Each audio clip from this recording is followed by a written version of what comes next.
विश्व में भारत और भारत में जगन्नाथपुरी दोनों की प्रसिद्धि का अपना महत्व है। आस्था के चार धामों में जगन्नाथपुरी का नाम भी सम्मिलित है। जगन्नाथपुरी का नाम सुनते ही जगन्नाथ यात्रा का स्मरण हो जाता है। पूरे भारत में विशेषकर उड़ीसा में जगन्नाथ यात्रा एक दिव्य और भव्य त्योहार के रूप में मनाया जाता है।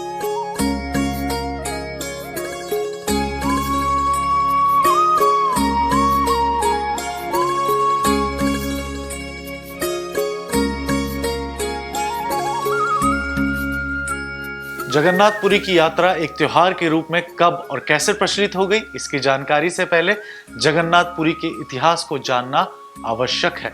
पुरी का ये मंदिर कब और कैसे अस्तित्व में आया, पुराणों में इसकी रोचक कथा मिलती है। धर्म की इस रोचक कथा को और रोचक बनाने हम स्वयं श्री कृष्ण के पास चलते हैं, जो राधा रानी को अपने मुखारबिंद से जगन्नाथ की कथा सुना रहे हैं।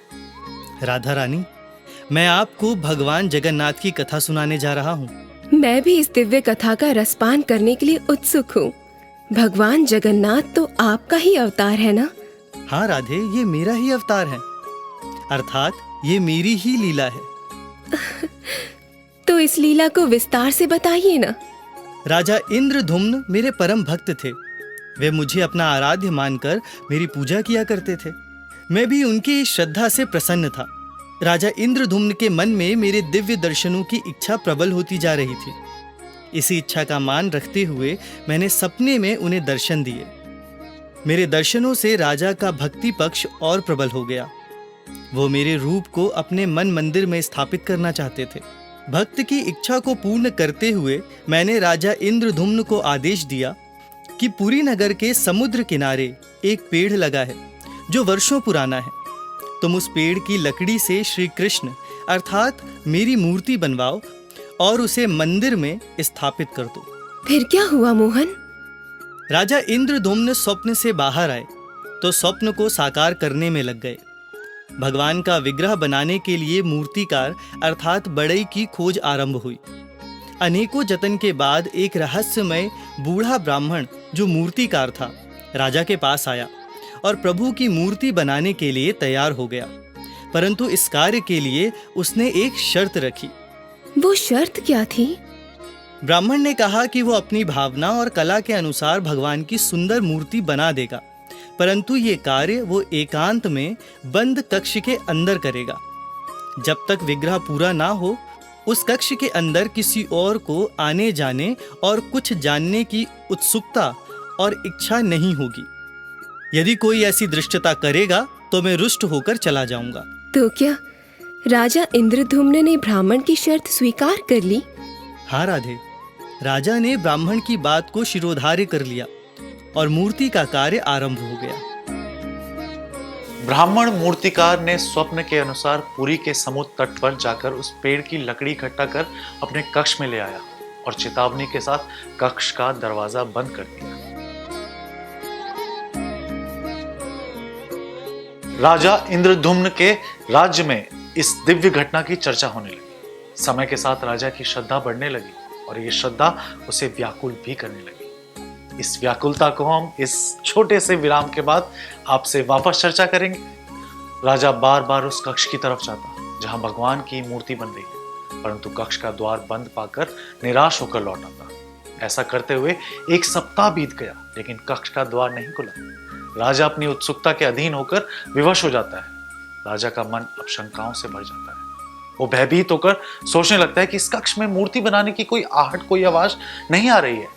मूर्तिकार ब्राह्मण देवता को कहीं कुछ हो तो नहीं गया। ऐसी अनेकों चिंताओं के चलते राजा इंद्रधुम्न उस कक्ष का द्वार खोल देते हैं और कक्ष के अंदर आकर देखते हैं तो आश्चर्यचकित और अचंभित होते हैं। कक्ष खाली है, मूर्तिकार ब्राह्मण देवता अदृश्य है और लकड़ी की एक मूर्ति जिसके हाथ और पैर नहीं बने कक्ष में रखी है। राजा उस आधी बनी हुई मूर्ति को देखकर दुखी हुआ और उस मूर्ति के प्रति राजा के मन में श्रद्धा नहीं जागी। राजा मन ही मन सोचने लगा कि काश अगर वो इस समय द्वार न खोलता तो शायद भगवान की मूर्ति पूरी बन जाती। तभी नारद मुनि उस कक्ष में प्रकट होते हैं और राजा पर ये रहस्य उजागर करते हैं कि वो बूढ़ा ब्राह्मण मूर्तिकार कोई और नहीं, साक्षात देव शिल्पी विश्वकर्मा थे और वो भगवान श्री कृष्ण की मूर्ति बना रहे थे। राजा क्षमा याचना करने लगता है कि उसने द्वार खोलने में जल्दबाजी की, इसलिए भगवान का विग्रह पूर्ण नहीं हुआ। तब नारद राजा को समझाते हुए कहते हैं कि हे राजन, तुम्हें दुखी होने की आवश्यकता नहीं। ये घटना भगवान की इच्छा से घटी है। ये लीलाधर की लीला है। भगवान श्री कृष्ण इसी रूप में अवतरित होना चाहते हैं। तुम एक भव्य मंदिर बनवाकर भगवान की इस दिव्य प्रतिमा को स्थापित कर दो। ऐसा करने से तुम यश और मोक्ष के अधिकारी बनोगे। भगवान जगन्नाथ के अवतरण की कथा सुनकर राधे रानी उत्सुकतावश पूछती हैं, प्रभु देवशिल्पी विश्वकर्मा ने कितनी मूर्तियां बनाई थी? देवी, विश्वकर्मा ने 3 मूर्तियां बनाई थीं। मेरी अर्थात कृष्ण की मूर्ति, दाऊ भैया अर्थात बलभद्र की मूर्ति और मेरी छोटी बहन सुभद्रा की मूर्ति। ये तीनों मूर्तियां ही अधूरी थीं। परंतु आपने ऐसी लीला क्यों रची? समय समय पर भक्तों और आस्था की श्रद्धा के लिए मैं ऐसी लीला करता रहता हूँ। इस घटना के पश्चात पुरी में एक भव्य मंदिर का निर्माण हुआ और उसमें ये तीनों मूर्तियां स्थापित की गईं। आपके इस रूप को भगवान जगन्नाथ का नाम दिया गया। हाँ देवी, तब से जगन्नाथ का मंदिर और जगन्नाथ रथ यात्रा विश्व प्रसिद्ध हो गई। आषाढ़ मास के शुक्ल पक्ष की द्वितीया को जगन्नाथ रथ यात्रा का उत्सव मनाया जाता है।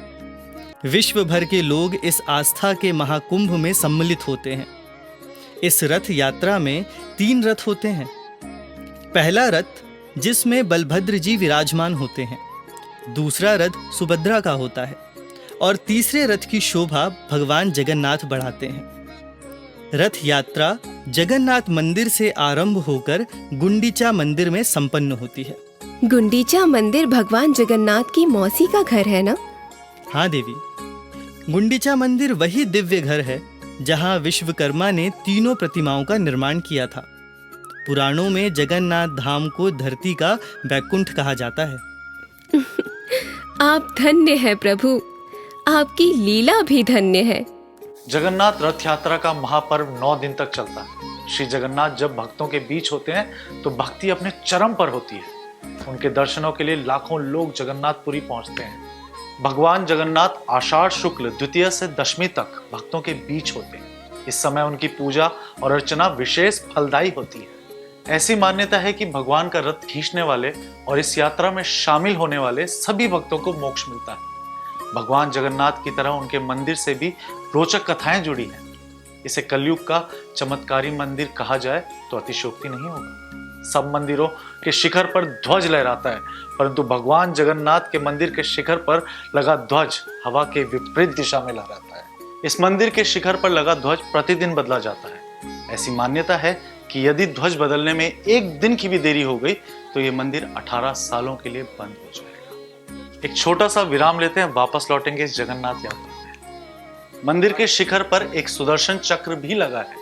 इसकी विशेषता यह है कि आप मंदिर को या सुदर्शन चक्र को किसी भी दिशा से देखेंगे तो ये सुदर्शन चक्र हमेशा सामने ही दिखाई देता है। भगवान जगन्नाथ का मंदिर सागर के किनारे बना है, लेकिन इसका चमत्कार यह है कि मंदिर के सिंह द्वार से प्रवेश करने पर किसी को भी सागर की लहरों की आवाज सुनाई नहीं देती। भगवान जगन्नाथ की तरह उनके मंदिर की महिमा भी अपार है। भगवान जगन्नाथ के आशीर्वाद से सब भक्तों को जगन्नाथ यात्रा में सम्मिलित होने और पुण्य कमाने का अवसर मिले। इसी प्रार्थना के साथ भगवान जगन्नाथ की जय।